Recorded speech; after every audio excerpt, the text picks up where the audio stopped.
This Saturday night, AEW will broadcast the second edition of All Out from Daly's Place Amphitheater in Jacksonville, Florida. In what's shaping up to be one of the biggest shows of the year, we have 3 World Championship titles on the line, a 21-man casino battle royale, as well as some wildly entertaining matchups across the board. There's a lot to cover today. We have about 45 minutes or so, so let's dispense with the opening remarks, and Tony's ready to go.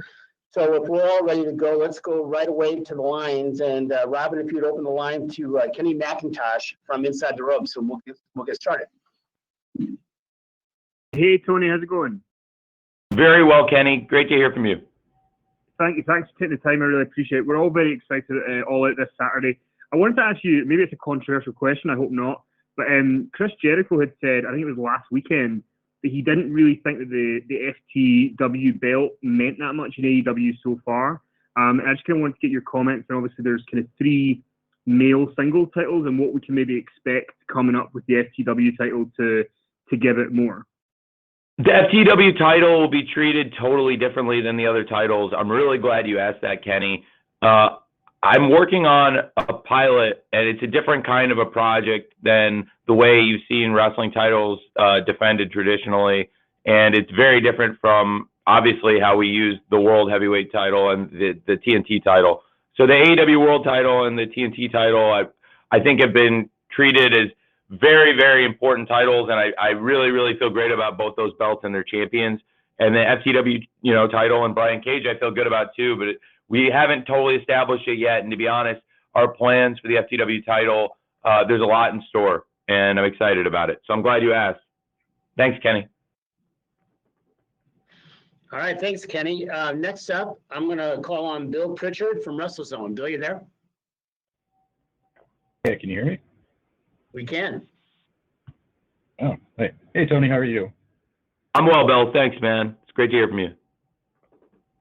So I wanted to get your opinion on the response to the tooth and nail match so far. I know some people online were less than thrilled that it's going to be on the buy-in.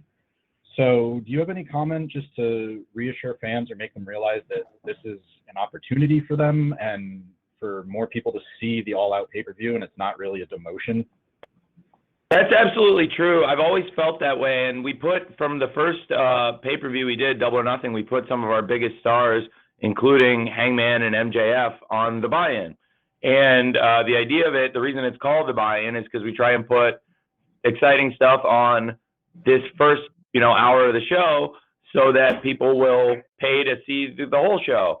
I love wrestling fans, and I've often said that wrestling is my favorite economy, and it is a strange, inelastic economy. It is the only place in the world where you'll have people complaining about getting something for free that they don't have to pay $50 for. And I think that's great because, like, the prestige of the quarterly pay-per-views, it shows how important I think we made getting on the main card. But at the same time, this is a great, important match for us. I think you'll see a lot more of Britt and Big Swole, and I'm excited about this. This isn't going to be a traditional wrestling match. The pay-per-view is going to be very, very wrestling heavy and not as story heavy. I'm sure we'll talk more on this call about it, but philosophically, like last night, the second hour was more story-based stuff to get you ready for the pay-per-view. Similar to what we did for Revolution, we had a very wrestling-heavy first hour in Kansas City with Kenny Omega and Pac in the Iron Man match. And the second hour was more story stuff, and Chris Jericho and Jon Moxley did the weigh-in. Last night, it was some great wrestling in the first hour, and some good wrestling in the second hour, too. I thought particularly Thunder Rosa and Serena Deeb were excellent. But with Britt and Swole, there's going to be a ton of great wrestling on this card. Their match is going to be cinematic, frankly, and it's going to be great. We're going to have a live crowd there. And we thought for the live crowd, given the kind of match they're going to have in this situation, this isn't the Britt and Swole can and will have great wrestling matches. I think this will be a little bit different, but it's also going to be a lot of fun. And it's going to be free for everybody to check out. And I think all the great wrestling everybody's going to get on the pay-per-view will be worth the money. But it's a great question. I don't think it affects the status of the match. It's more about the tone of the match, frankly. And also the fact that it's good placement. It's a good advertisement for broad fans to AEW. We think it's going to be a great match, and it's going to be going out to a big audience. All right, thanks, Bill. Next up, I'd like to call on Connor Casey from Comic Book. Connor, are you there?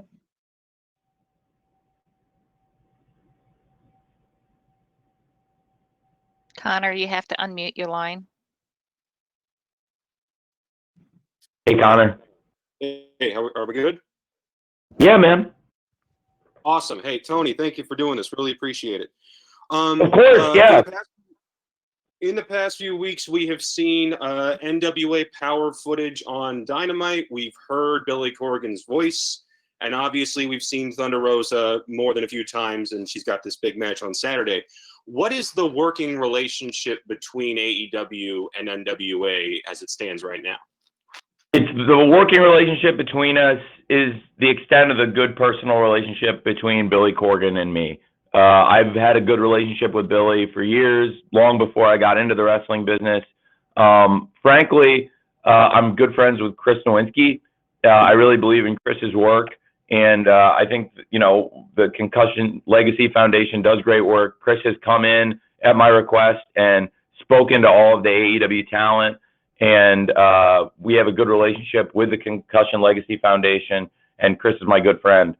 And he introduced me to Billy years ago, and I went to one of Billy's concerts. He's a very nice guy, and I have a lot of respect for Billy as a musician. The NWA's got great history. They aren't really operating right now. I think we're very, very different companies in a very different place. And I think the NWA, it sounds like they're going to get back to running, and I wish Billy the best with the stuff he's doing. And I thought this would be a good opportunity for them and for us, because Thunder Rosa is great, and I thought she would be a great challenger for Shida. So it's one of those situations where I thought it would make sense for both sides, which is why I proposed it, and he agreed, and that's why we're doing it. Thanks, But Connor. it's a good question, Connor. And sorry, Jim. I didn't mean to. So that's it, Connor. And I've asked Billy about this. I'm not sure what the future would hold for it, but obviously, if Thunder Rosa wins the title, there could be a lot more. And Thunder Rosa and Shida is going to be one of the great matches on the card. I think Thunder Rosa, her first match on Dynamite was a hit last night, and I'm really excited for the match. And so Billy and I have got a good relationship.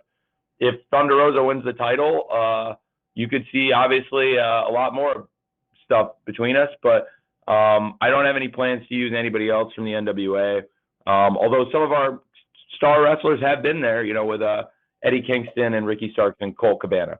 So it's a good question. But besides Thunder Rosa, we're not really talking about using anybody else from there. But again, Thunder Rosa by the weekend could be our champion, and it's quite possible. So I would stay tuned on that. All right, thanks, Tony, and thanks, Connor. We invited everyone to submit questions also online, and we have a number of them. Tony, I'd like to read one now to you from Darren Paltrowitz, a freelancer. And his question is, unlike other wrestling companies, AEW has managed to keep people surprised, where most of the surprise appearances have been kept secret even when pre-taped. There's a lot of work go into that. Or is it that people don't get hired unless they really know or really show trustworthiness? I think it's a bit of both. We work really hard at it. We keep a small circle. We're a small company. It's a family business, a small company, and we're a startup. And we've grown so quickly worldwide. But frankly, even though we're the second biggest wrestling company in the world, we're not the biggest machine. We're not the biggest. There's not so many people that just spoil a surprise, because I think the more people that are in on it, the more likely it is. And we really benefit that we got a lot of great, trustworthy people in our front office. And I keep things very close to the vest, frankly. But the people I do talk to, I really trust. And the people we bring in have been really trustworthy. So I think it's been a really positive thing for us. And we've tried to keep these surprises a surprise, and frankly, we have a lot more surprises ahead for you in the coming weeks. And I'm excited about things that are coming. So I really respect the job our team have done, and the rare times things have come out, I don't think they were from people in our core organization. It's funny, Chris, I think at one point Jericho alluded to somebody he thought mentioned something off a tape show, and I think he was right. And I don't think that was a person that works here. But generally, when we've tried to keep surprises, we've kept them in the family, and we have a great family here. Fantastic. Thanks For that, Darren. We're going to open the lines back open and go to Nick Hausman from Wrestling Inc. Nick, are you with us? I am here. Hey, Nick. Hi, Tony. Thank you so much for taking the time today. Sure, Nick. How's the weather in Chicago? Sorry for asking that and wasting everyone's time. I'll add that time back on the end like a football match. You know, I went down to North Pond yesterday, and it was a beautiful 82 degrees. I watched the turtles and the ducks, and it was beautiful. You should have been there, buddy. It was wonderful. It's been a while. I haven't been home up there in a long time. Since Revolution. Come on back. We'll go to a hair salon and a bar. It'll be wonderful. What's up, Nick? So, Tony, my question is pretty straightforward. I know you love when you get asked about free agents. It's like your favorite thing. But there's a big one out there right now. Brock Lesnar. Have you talked to Brock? Do you have interest in Brock? What do you say to all the speculation that he could possibly find his way into AEW? I can't comment on that at this time, Nick. But I've enjoyed Brock's work for many years. He's a great fighter and a great wrestler. I don't think people talk enough about what a great worker Brock Lesnar is, and is one of the great working big men I've ever seen, one of the great athletes in the history of the wrestling business, and I have so much respect for him. But yeah, I couldn't comment on that, Nick, but I appreciate you asking. Thanks, Nick. Another question came in online, Tony, for you from John Corrigan from the Wrestling Estate. With all the highs and lows of AEW's tenure so far, what has been the biggest lesson you've learned as the head of a pro wrestling company? It's a great question. Last night is a really good example, honestly. There's times where the red light goes on and it's 7:59, and at 8 o'clock, the show clicks on, and you should have realized something sooner, but literally it doesn't occur to you until you're there in the chair. And that was me last night, and there's times where it's going to be like this. And frankly, like I know last night there was a lot of great wrestling in the first hour, and I put a lot of responsibility on Thunder Rosa and Serena to have the strong wrestling match in the second hour, and I thought they nailed it. And they were put in a showcase position in the semifinal, and they nailed it.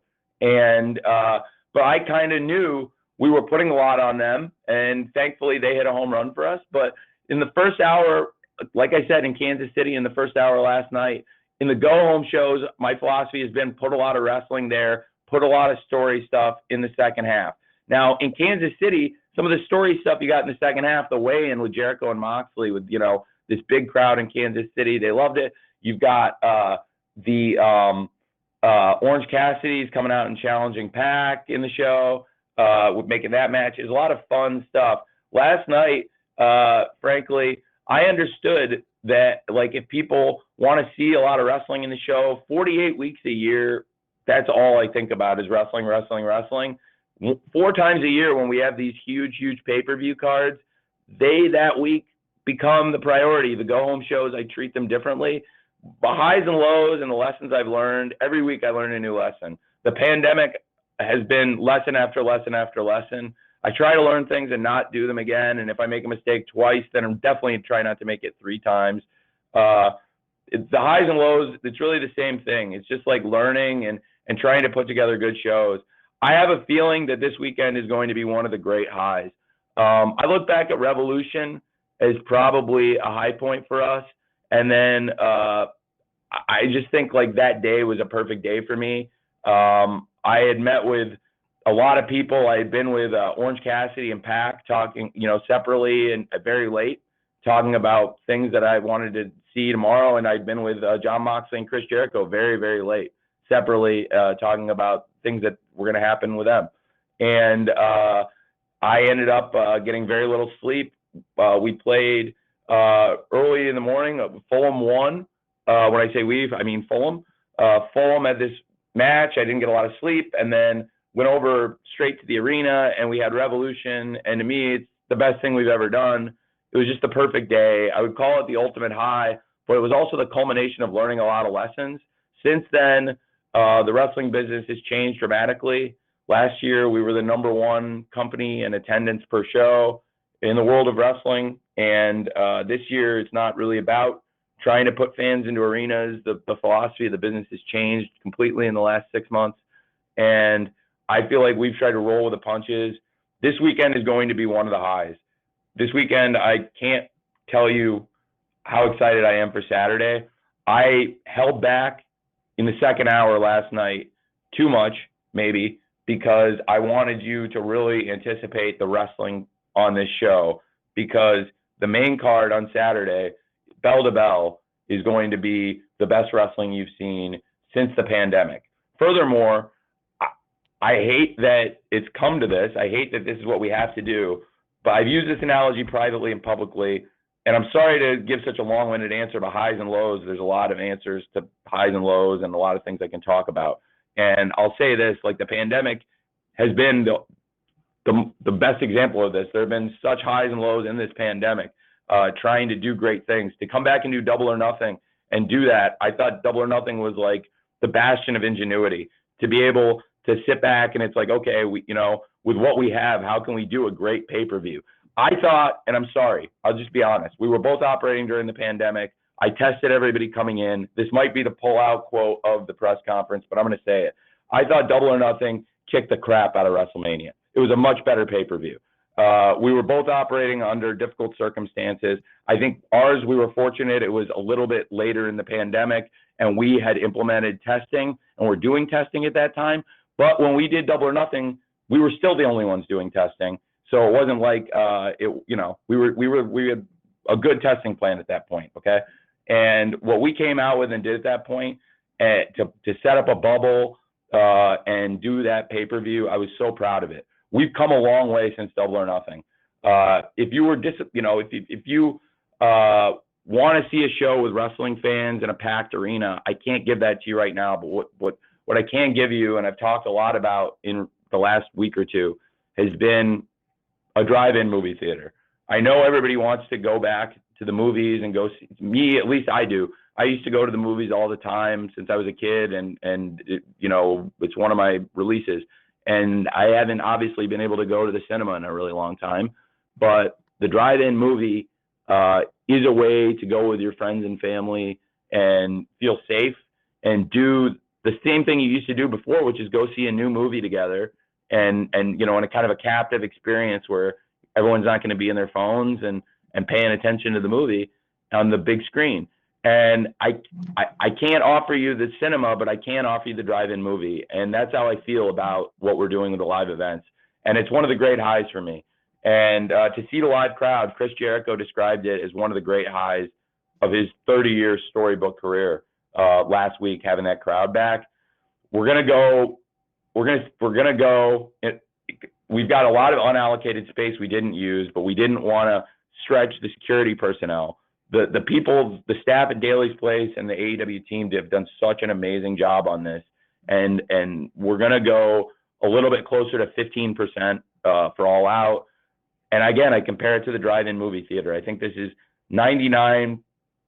over 99% safer than the experience of packing people into an arena. I think this is the only way to do live event wrestling shows right now is outdoor, socially distanced, seating pods, fans in protective masks, and having people around, not to be a jerk about it, but just to remind people, hey, please don't get out of your pod and go hang out with the people in the other pods, and please keep your mask on when you're not sipping your drink or eating your pretzel, or So we've had that, and this weekend will be, I believe, one of the all-time highs in the company. When you look at the card, which I think now we can hopefully spend more time talking about, and rather than me giving you this long-winded answer, I'm really excited for it. I think Saturday All Out, it's going to be a lot different than All Out last year, but I wouldn't have it any other way for the situation we're in, the people I'm with, please, if you've ever liked an AEW show, check out All Out this weekend, because I think it will be some of our strongest work. Thanks for putting up with that. Sorry, guys.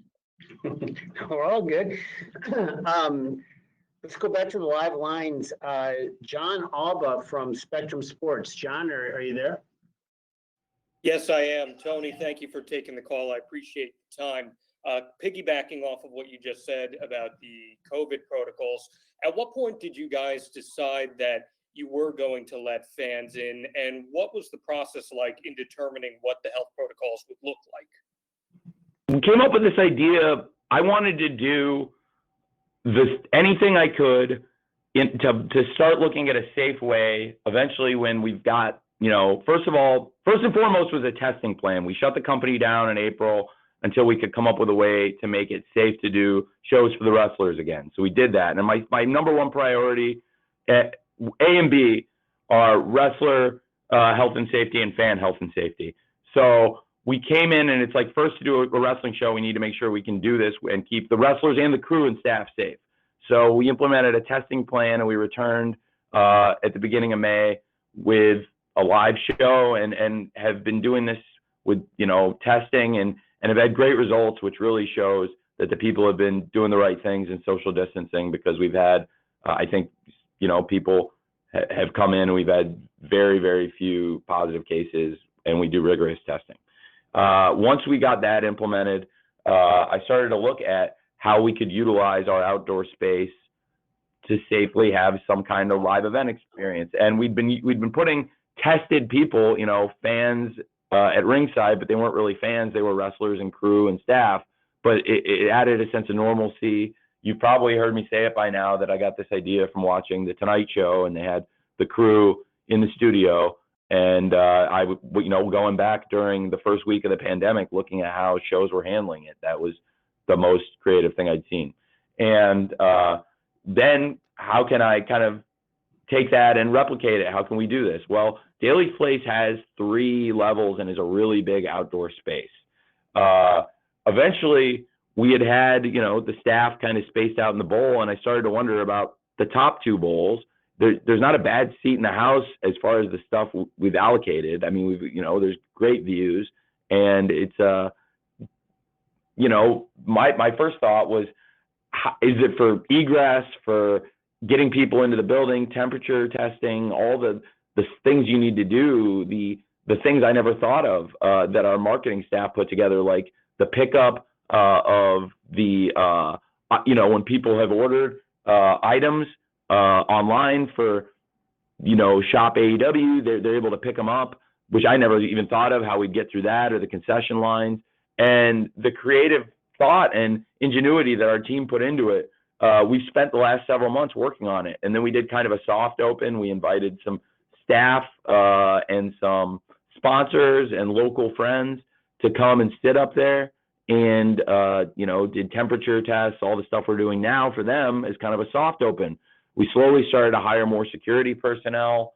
Then a week before we went live with fans, we had done, again, kind of a soft open. We had brought in some security. And I think you saw some of those videos, maybe some of you guys had posted online of what we were doing before we actually started selling tickets, just to kind of get ready to train the security personnel, to remind people to stay in their pods and keep their masks on, or not too many people going into the bathrooms at once. And it's been a process that, it felt slow because everyone was anxious to have the fans back, but I think it was right to be cautious. And now we got a process that has worked really well, we think, and hopefully for All Out, it'll pay off with this great crowd of, 700 people, 750 people. However it comes out exactly, it's going to be the hottest, biggest crowd for wrestling in a long time. And the most important thing is it'll be a safe crowd. Thanks for asking about it. All right. Thanks, John. I'd like to call on Jim Barcelone from the Miami Herald. Hey, Jim. Okay, all right, good. Oh, yeah, now you can hear me. Great. Hey, thank you so much.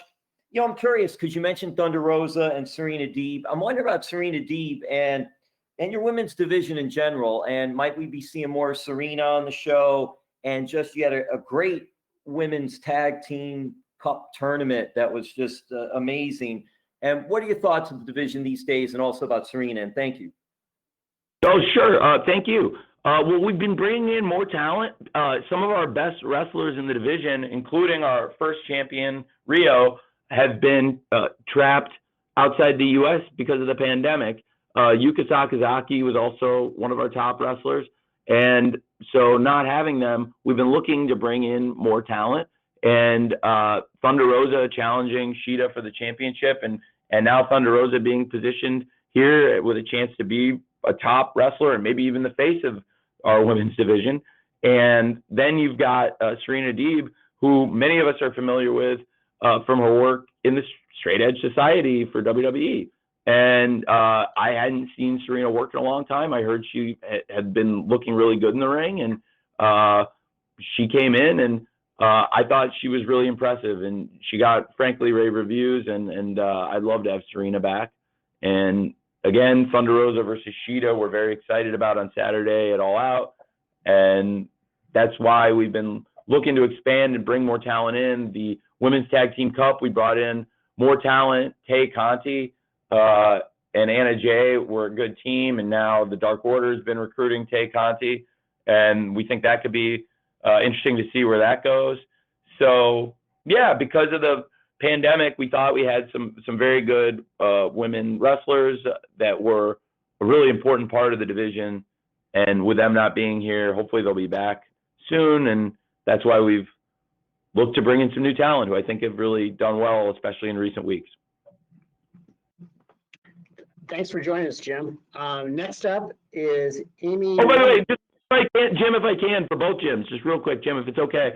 You know, again, I am really proud of them. I'm proud of Thunder Rosa and Serena because we put them in a big position in the semi to be the strongest wrestling match in the second hour, and they did it, and they hit a home run, where the other matches are more, and, you know, we're setting up stories for All Out, because All Out, like I said, even, you know, 4 weeks a year, these quarterly pay-per-views will really, frankly, you know, beat the audience over the head over this, especially in the second hour with All Out. But it's for a reason, because I want you to know that this Saturday we're going to do something really, really special. I'm so excited about it. But I'm really proud of Thunder Rosa and Serena because they hit a home run in the second hour. So thanks for asking about that, because I thought they were great.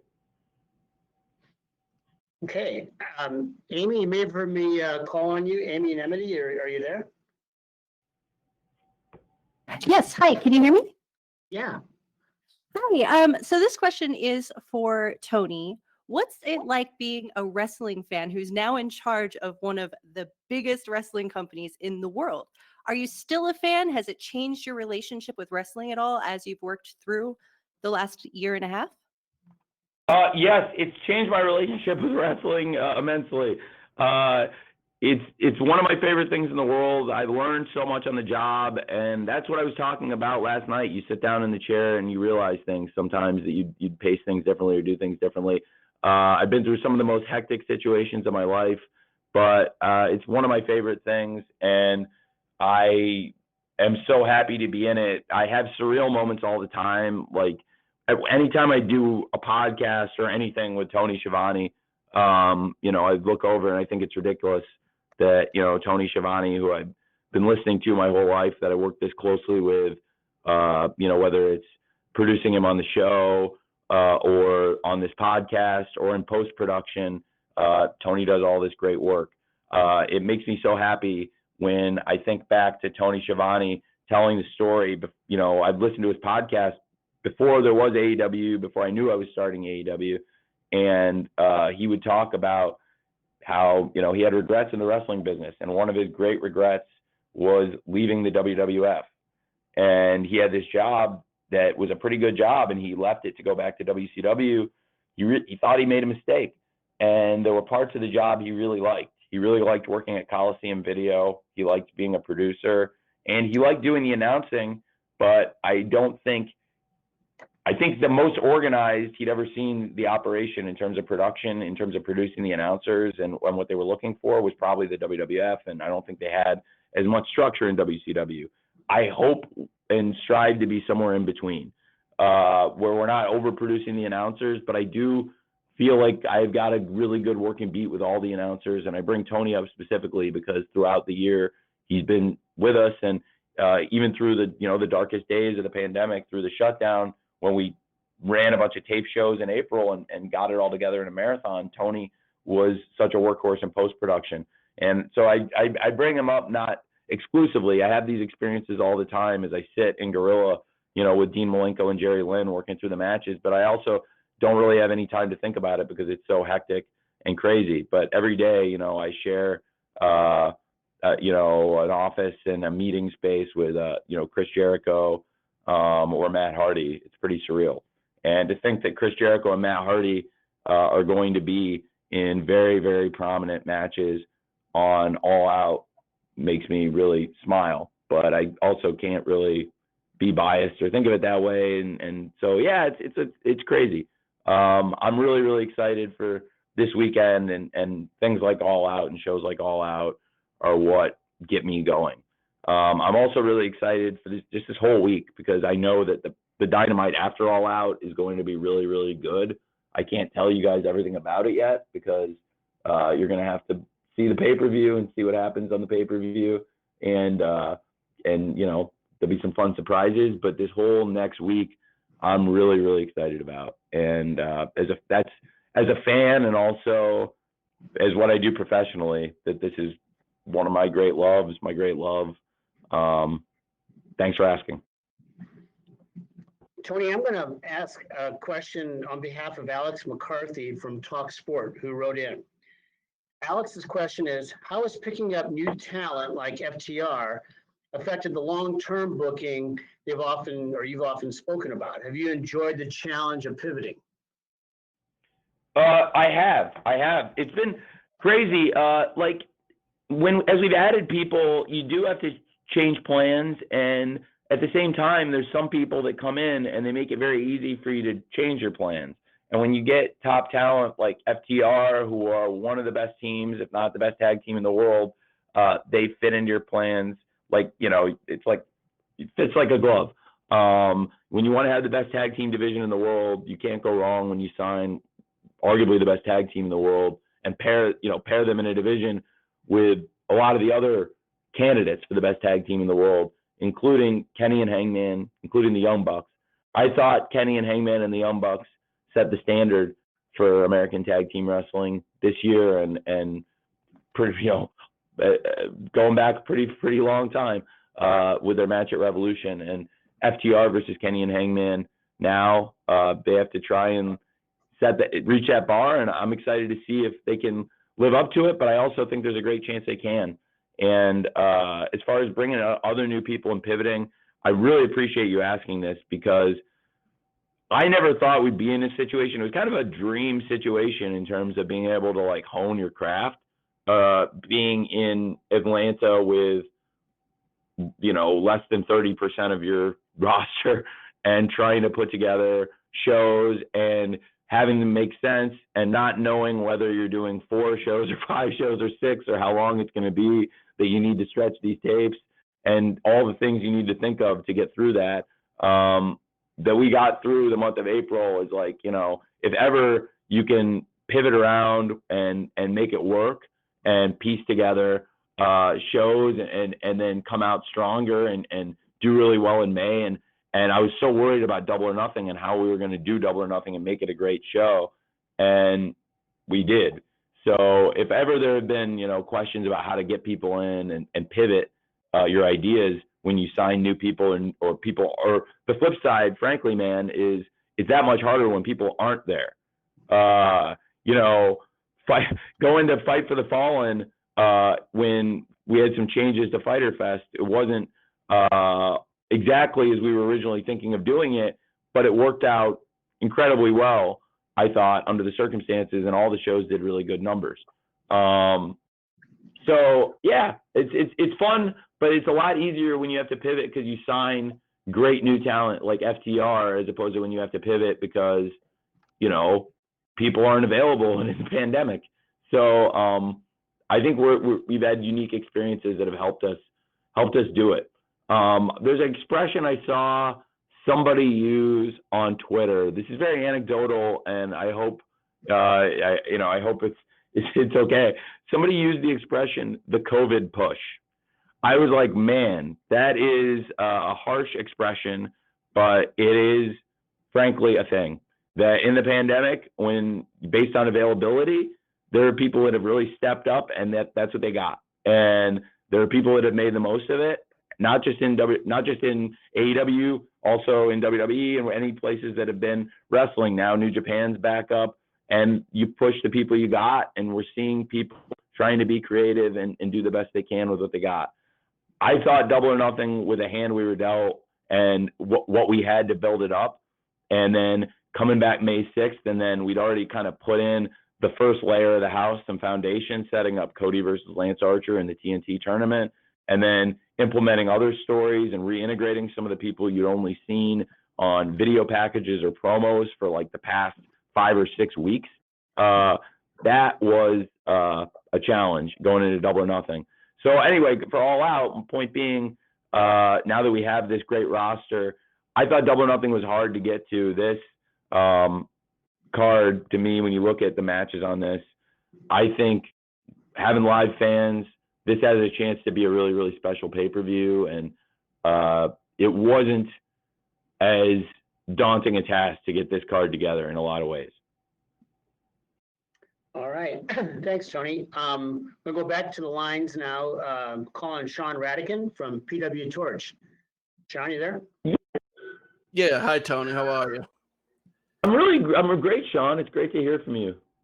It's good to talk to you. I had a quick question. What was your thought process behind putting together the card for All Out this year? I know earlier you talked a little bit about putting on a cinematic experience for fans because of the pandemic and what's going on for people watching at home, but a lot of stipulation matches up and down the card. Did the pandemic influence any of that thought process? I don't think so. There are stipulations. There's on the buy-in. That's one of the reasons why I think having the cinematic, because there's not really, the show is not going to be cinematic. I think for the live event experience, this is going to be, it's not going to be a packed arena full of fans, but there's fans here safely distanced, and it's going to be a live show with fans. And putting the cinematic match on the pre-show, because that's there are reasons we needed to do it. And it was the tone and the situation. And frankly, this is Britt's leg injury is not like a worked injury. It's not like MJF's neck. Like Britt had a broken leg and a broken nose. So with a fracture in her leg and her nose injury, like we gave her some time off. And this is the first time Britt's come back and done anything physical. Last night when she attacked Swole was the first time Britt's done a physical wrestling activity in a long time.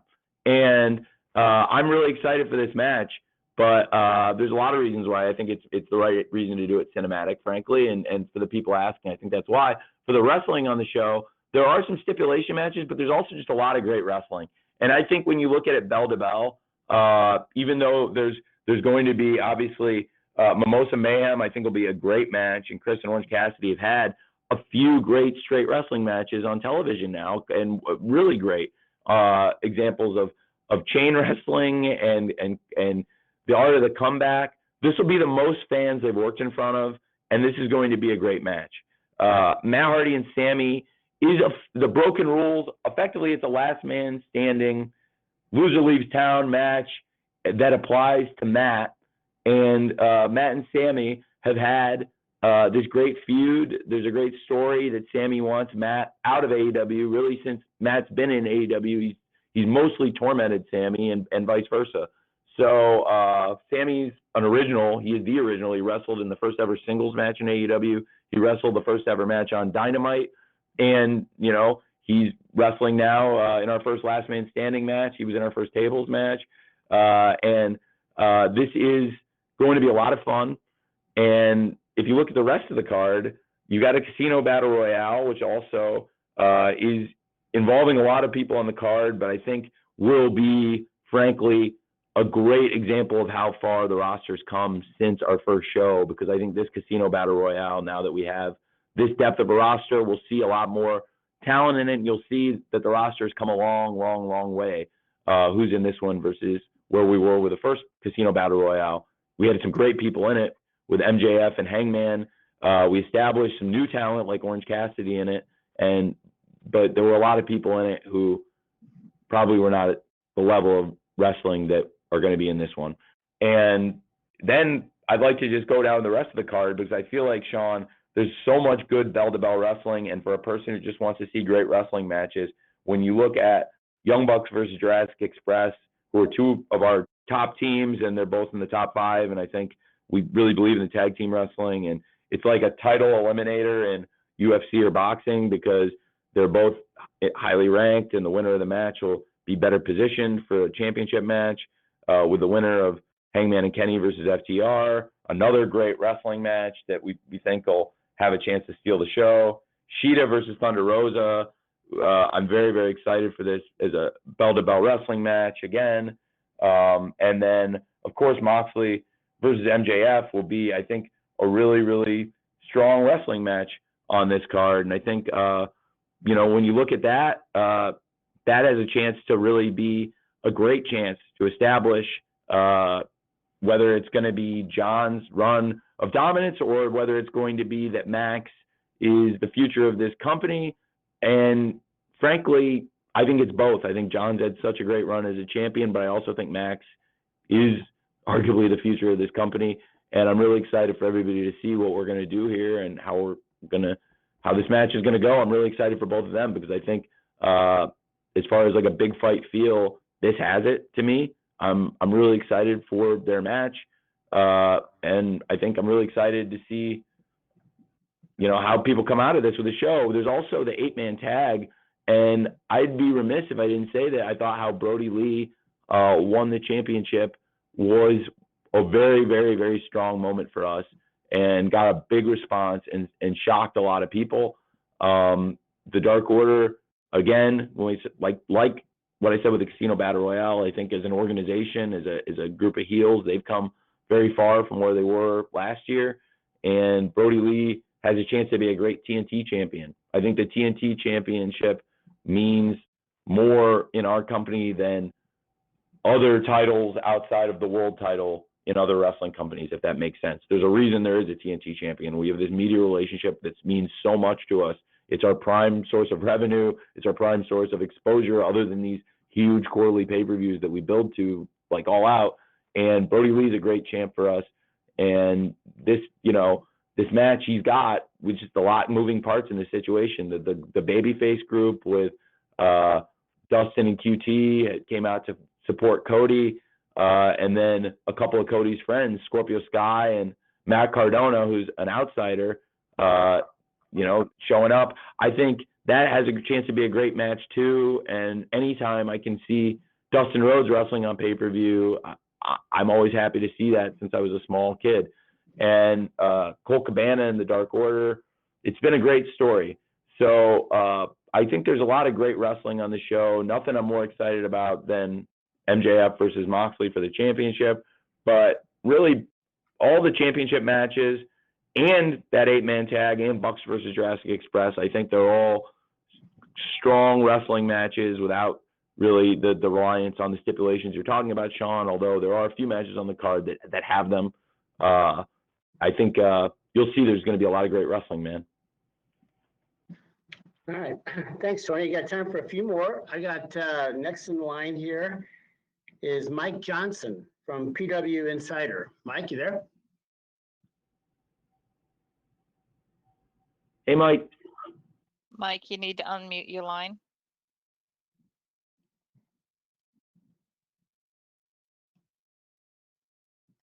All right. Can you guys hear me now?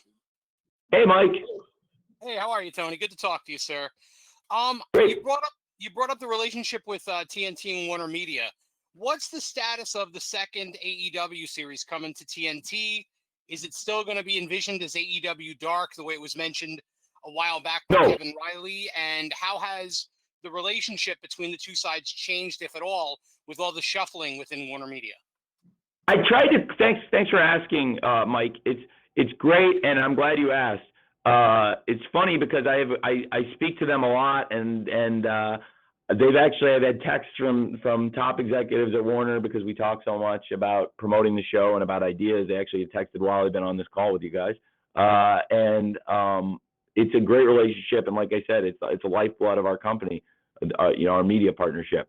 And Kevin, at the time when he was saying dark, that was not accurate.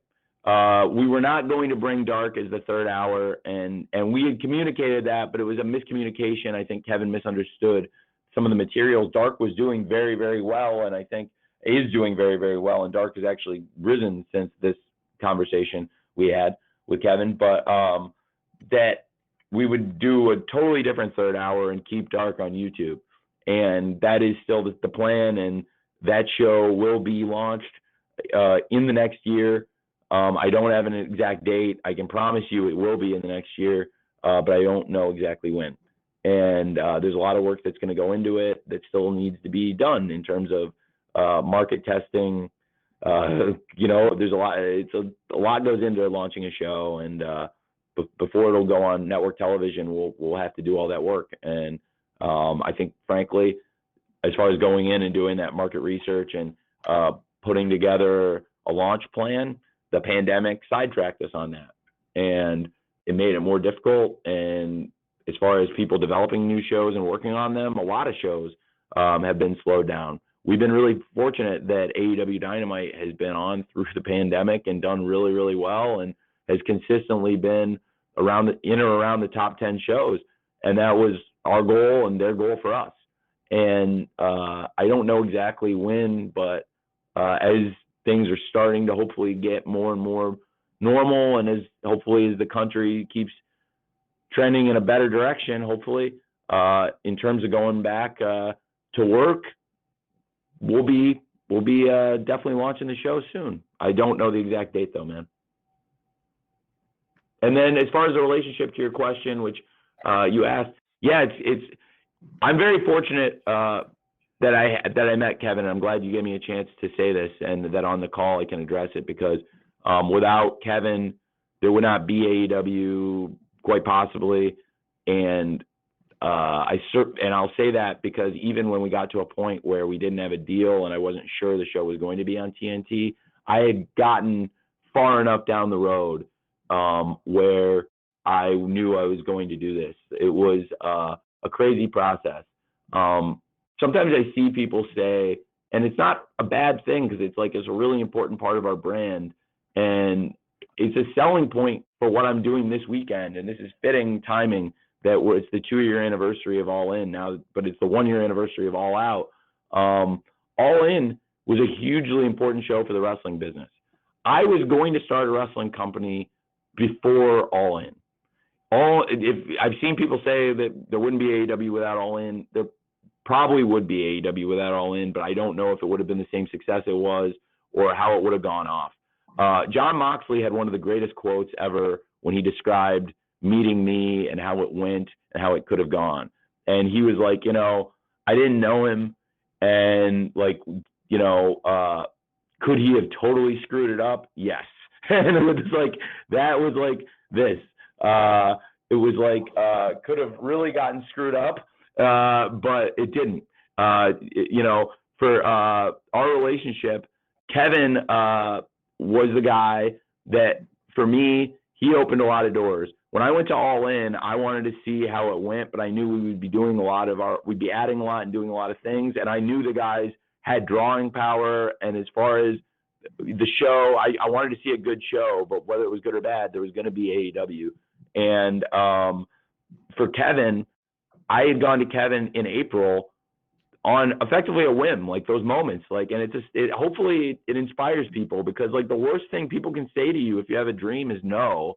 And I know I was in a unique position and effectively born on third base, really.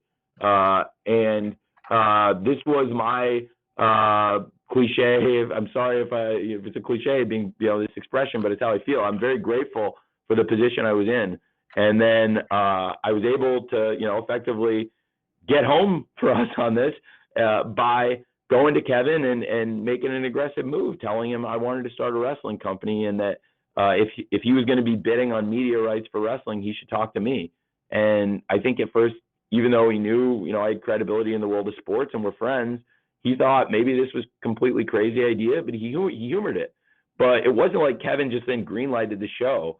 I spent like almost a year, really, well, actually over a year by the time we really got there, but almost a year before I even had any commitment from them. I mean, he put me in at the ground level with all the marketing and media people. And then we got to a point where I wasn't sure that the show was going to be on TNT, but I'd gotten so far down the road before I actually had a deal with them that I needed to do this. I knew now that it was going to be a viable business. By December, I had gotten so into the weeds on this that there were a couple different business models, and I'd found people were interested in it. It wasn't just, whether I signed with TNT or not. I was going to have a chance to do this and make it a viable business. And I'd already, talked to Chris and talked to people, and I knew that I could do this. So, for me, going back, All In is like a great achievement in wrestling. It was a great show. But to me, like coming in a year later with All Out, to be in the same building and to be where I came to their show as their friend and as a fan, and then to be there working together and putting the show together under AEW, it felt really cool, and it felt like we'd come full circle. I was happy, and I was proud of Cody and the Young Bucks. And also, I just want to say, because Mike brought it up, I'm really grateful for Kevin. I don't think if I hadn't gone up to Kevin, I never would have had the guts to start this company. And the guys might have found another person to work with, and it could have been a totally different thing. But I don't think anybody would have made the 8-figure, tens of millions of dollars commitment into starting a business that we've made. And I don't know what the returns would have been, but I think we've had great returns. And I just don't think I'd be here without Kevin Riley. And I don't think AEW would be here without Kevin Riley or any of us. So I'm really grateful to him. And, now I think we've got this great relationship, and we have a chance to do something really, really special. I never dreamed in my wildest dreams, all the years that I wrote Dynamite in notebooks and dreamed of starting a wrestling company, that we would be on TNT. Because in my wildest dreams, that wrestling would be back on TNT. It's like something out of a fantasy for me. And again, like when I talked about how happy I am to be at work with the people I work with, to be on the channel I am, and to work with these people, it's such an honor. And Warner Media is the dream partner for me. They've been a dream partnership, and because of them, we have a chance. We did All Out last year, and it was a big success. We have a chance for this show to be a great success and a bigger success because of the exposure they've given us over the past year with Dynamite, and to our new media bosses and the new team, just starting to get to know them, and they have a vision, and I really believe we fit into that vision. I believe that wrestling is some of the strongest streaming content in the world. I believe there are a lot of people who consume wrestling, and I believe that we are a really strong cable property, and that's how we got here. We've built Dynamite up into a top 10 show consistently on Wednesday nights. I'm constantly thinking about it, retooling it, kicking myself, beating myself up to try and make Dynamite better. And I really believe that if we all put our heads together, that we can make Dynamite the best wrestling show in the world, if it's not already, in your opinion. I think we're working hard, but I do think that Warner Media, I can't say enough about the relationship, and I hope that as the company AEW grows, and as we get more and more established, we do more and more things together. You guys asked me about the FCW title earlier, and I said there's things I want to do differently with the FCW title, a different presentation. Thankfully, nobody followed up and tried to get me to elaborate more details, but that's one example of different things we're trying to do with Warner Media. And you'll see a lot more projects in addition to Dynamite, which is our flagship show, and our, Wednesday night is our flagship product. You'll see a lot more different kinds of shows in addition to this third hour of wrestling, things that aren't necessarily your classic wrestling show. But I also want Dynamite to feel like your wrestling show. And if there's 4 times a year going into these pay-per-views where I don't put wrestling on, please know that the other 48 weeks of a year, it is the number one concern. And then frankly, I hear you guys on these go homes. Maybe I should put more wrestling on the go homes and not be so story driven in the second hour. The worst thing I could do is not listen to what you guys say and the fans say, because they're always right. That's why over the holidays, I banged my head, and we all banged our heads against the wall so much to come back so strong at the beginning of the year to make sure 2020 was a great year. That's how I feel about every week now. And with All Out, the card that's in front of you guys, I'm really proud of it. I think from a bell-to-bell standpoint, you'll see something that's going to make you guys smile this weekend. I've been waiting for this for a long time. To do Dynamite in front of fans the last couple of weeks has been really special, and to open it up a little bit more and have a few more fans, but be able to look myself in the mirror and know that we're doing it safely and we haven't risked anybody's safety, whether it's the fans themselves or the crew and the wrestlers, to do it, to get that reaction, to get those pops and the dramatic feel and what we've all been missing. I'm just so excited for it. And I thank you guys for sitting through this call with me. And Jim, do we have any other ones? This has been so great. I was going to end with one more question. We are at the top of the hour. We are in a time limit, but per custom, we normally spin the wheel and get one more call in and one more question in, and we've done that. So we have time for one more, and the winner is Louis Dangor from Wrestle Talk. So Louis, if you're there, we got time to jam you in here for a real quick one. Hi, Louis here from Wrestle Talk. Thank you so much for taking the time, Tony. Hey, thank you. Obviously, you guys have done some great work with All Out and the build. If you look at the card now, and we know obviously you guys planned quite far in advance, how much has changed from what you guys planned or from what you thought the All Out card would look like? A lot of it is the same. The biggest change, I think, honestly, it's mostly what I expected. There have been a couple changes.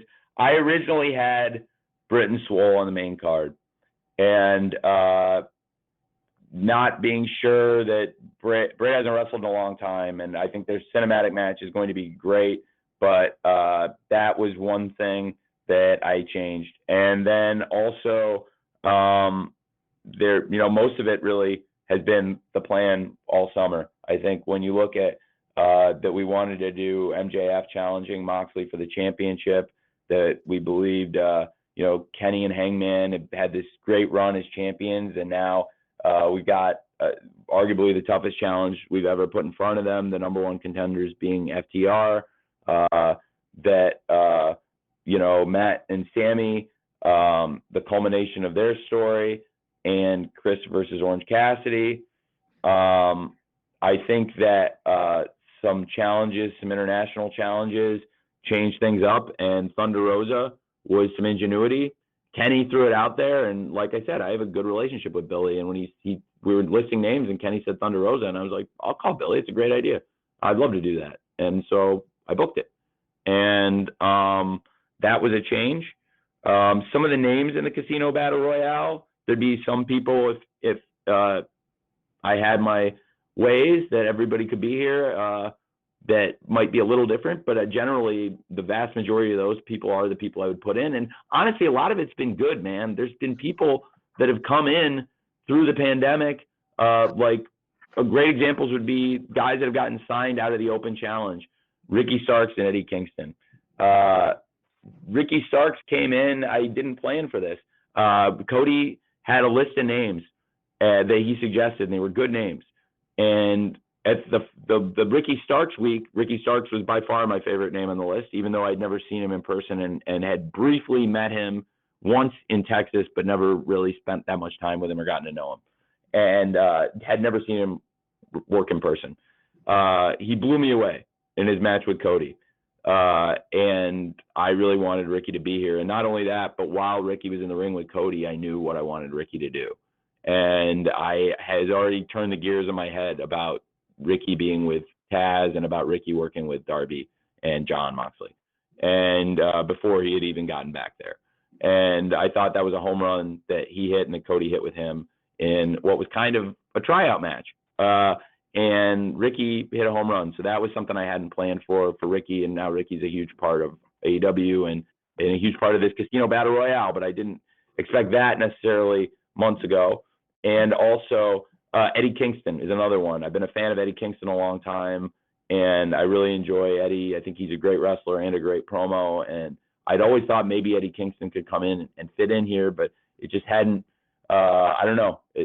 I never had that one idea click where I was like, that's what we need to do with Eddie Kingston. Cody had a list of guys. Again, Eddie Kingston, I was like, that's my favorite. That's who I want, and booked it. And Eddie Kingston, I thought, hit a home run. And again, I had an idea for Eddie Kingston. I thought with, Pac being gone, there was a great opportunity for Eddie Kingston. We had done this 8-man tag that was kind of a great match, I thought. Not kind of, it was a great match, I thought, with FTR and the Young Bucks at Fyter Fest against Phoenix, Penta, and Butcher and the Blade. And we had a fun story going there. And it's no secret, we really miss Pac as a company. I really miss Pac. I think we all do. Last year when Moxley was unavailable on All Out, Pac stepped up for us. And, it's unfortunate he's not here, but now we have all these other guys on the crew to step up. And with Eddie, I think he can be a mouthpiece for the Lucha Brothers, but also we see a lot of moving parts under his leadership with Penta, Phoenix, and Butcher and Blade. And Eddie coming in again, when Eddie did the match and did a great job and nailed the promo, and the reception to Eddie was so good, I thought, okay, well, I think Eddie would be great for this. So we pivoted some stuff, and now all 5 of those guys are, in this Casino Battle Royale, and they're a big part of the story. So some things have changed there, but the main stuff on the card, a lot of it was what we've always wanted to do. And Bucks versus Jurassic Express, I think we felt like could be a great match on the card. Again, 2 of the top teams, and both in the top 5, and to set up a great challenger, whether, either team would be a great opponent for Kenny and Hangman or FTR after the title match. So it's a great question, man. And a lot of it's the same, but not all of it is what I would have said months ago. But the MJF and Moxley and Kenny and Hangman versus FTR, certainly I would have told you a while ago. And Chris versus Orange and Matt and Sammy, I think, if that makes sense. All right, Tony. Well, everybody who's joined us, thank you very much. We're definitely at the end of our time. On behalf of everyone and on behalf of Tony and everyone at All Elite Wrestling, 1,000 thanks for taking the time today to join us and your continued interest in AEW. As we've said in the past, we don't take your commitment to the wrestling industry for granted, and be assured it's appreciated, especially this year, a very unusual and eventful year. So we'll be distributing an audio copy of the teleconference here with Tony very shortly, so be looking for that. And again, thanks for joining us, and we hope you enjoy All Out on Saturday night and the entire holiday weekend. Thanks very much. Thank you. See you.